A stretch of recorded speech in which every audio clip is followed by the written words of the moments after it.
Hello everybody, this is SP with Job Furlough Media, and today we're going to talk about unemployment. You're on unemployment, you're sitting at home, you're watching TV, maybe you're playing video games, and you gotta be thinking, how do I get out of this rut? I have no job, I have very little experience, my resume looks like crap, and all I have to depend on is unemployment that I get from the government. Now, I'm not going to spend a lot of time talking about the morals of being on unemployment because, frankly, it doesn't matter. What matters is you. What matters is helping you get off the couch.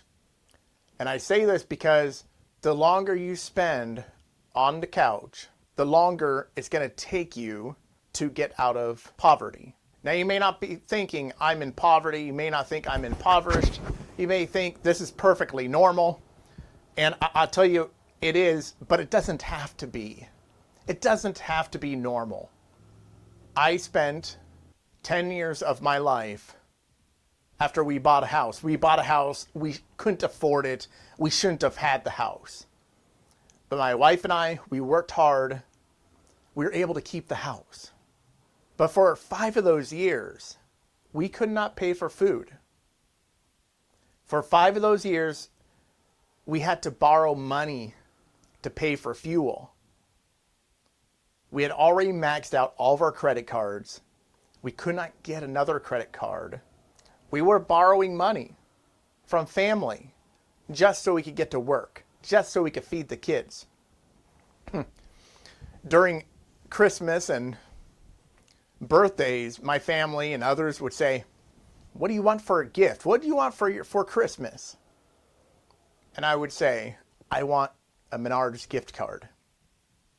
And like, oh, you're doing some remodeling? I'm like, yeah, some remodeling. We're trying to save money for a new wash machine. Christmas would come along. I would open the presents, and lo and behold, by the end of the season, by the time January rolled around, I would have $100 in Menard gift cards. And one day I was in Des Moines, I was looking for a job, and I didn't have any money to buy food.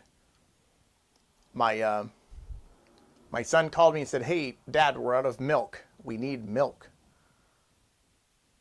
And I said, okay. I didn't have money for milk. So I went to Menards, and I don't know if you've ever been to Menards. They have kind of an area where they have kind of a food snacky area. And right there in the frozen and refrigerated area, they had gallons of milk, and they had frozen pizzas. And even though I was an hour away, I said, I got to bring home something. So I found my Menards gift cards, and I used some to buy $20, $30 worth of food. And I came home. I drove an hour home, and I said, here you go, son. Here's the milk. I never told them that Dad couldn't afford to buy milk. I never told anybody, not even my wife, that I was only buying food because I had these Menards gift cards. Do you know what that's like? Do you know how fortunate we had to be that we had those Menards gift cards? Because that's the only way we were going to make it work. So about the time I was 35, something had to change. I had grown up my whole life thinking, I've got to be the provider. I've got to make money. I've got to bring home something to take care of my family. And I was 35 and I couldn't. I'd been married for 10 plus years and I couldn't. So I had to make a change. At the age of 33, I had told myself, you should be a software developer. And I pushed that away. I said, nah, I'm too old for the crap. There's no way I could learn to be a software developer at my age. I was 33. At 35, I don't know if I hit rock bottom, but I was not in a real good place. I did an analysis about what I was doing as a person, what kind of job I would like to have, what kind of situation I would like to have, and the only job that I could come up with that made sense was software engineer. I'd never built a website. I had never seen code. I had never seen markup. I had never seen anything related to that industry. So I quit everything. I kept my family. I kept my house. All the other projects I threw away. See, I had been spending years trying to figure out how do I make money when I have no money. And year after year was just another year of failure. And then I learned to be a software developer. I took out more student loan debt and I started taking classes at ITT. And I said, if I could only get an associate's in software development, I could probably be okay. I could probably make it. I took the money from my job in asset management to pay for my college degree, or at least I tried to. It wasn't enough. And then one day I walked into ITT and they told me, you have no more student loans. You have maxed out the possible amount of student loans that you can take out. You're done. But I found a way to continue to take the classes. I paid for it from my job that I had, making $15 an hour, and I made it work. And then it happened. A term remaining at ITT, it closed down. ITT said we're closed, 1 term away. During this time, I had been learning how to make websites. During this time, I was going on YouTube and other sources to look up how to build a web application, to build software, to code software. I was downloading free applications online and trying to do things. I was learning. I was building skill. I didn't know what I was doing, but I was building skill. Then, in my desperation, I quit my job. I said, I gotta look for a job.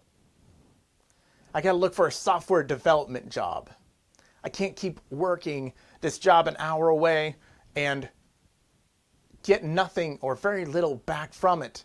I kept spending all this time driving back and forth, buying food from convenience stores and fast food restaurants, and netting nothing but stress. So I quit my job. And then one day, I got a phone call from a recruiter, and he said, we're looking for somebody with not a lot of experience. Looking for somebody in C#. Looking for somebody who fits the culture of a company. And I said, I'm that guy. I pretty much have no experience. I went in for an interview, and I got hired as a contractor. 8 months later, I got hired as full-time. 3 years later, I broke 6 figures. So when you say, I'm unemployed and I'm stuck, there's nothing that makes you more stuck than doing nothing. And when you talk about doing nothing, I could tell you, you say, well, how come it took you to be 35 before you figured this out?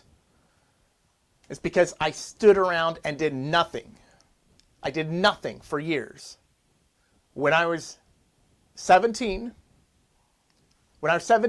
I said, there's no way I'm going to college. I'm never going to do it.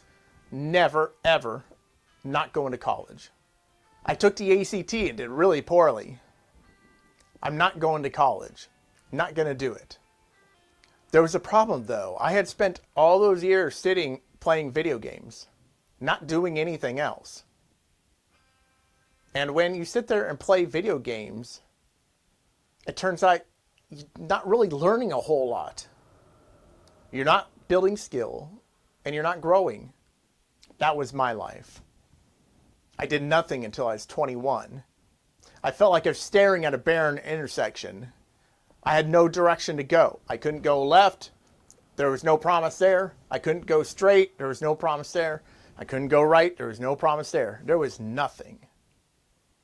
I tried to go into the military, and I'm deaf in one ear, so I couldn't even go into the Army. Life sucked. It really did. And I flailed around for a long time. And I flailed. I never failed, but I flailed until I was 35. When I had a purpose, I had a plan. I was building skill instead of money. I was not worried about getting money. I only wanted to build my skills. So if you're sitting at home unemployed, if you're sitting at home playing video games, passing time, I'm just letting you know it doesn't get any easier. You got to get off your ass and start working. If you need help, if you need to figure out what you're going to do in life, send me an email at questions@jobferno.com. I'm SP Graham. This is Jobferno. And remember, always seek skills over money.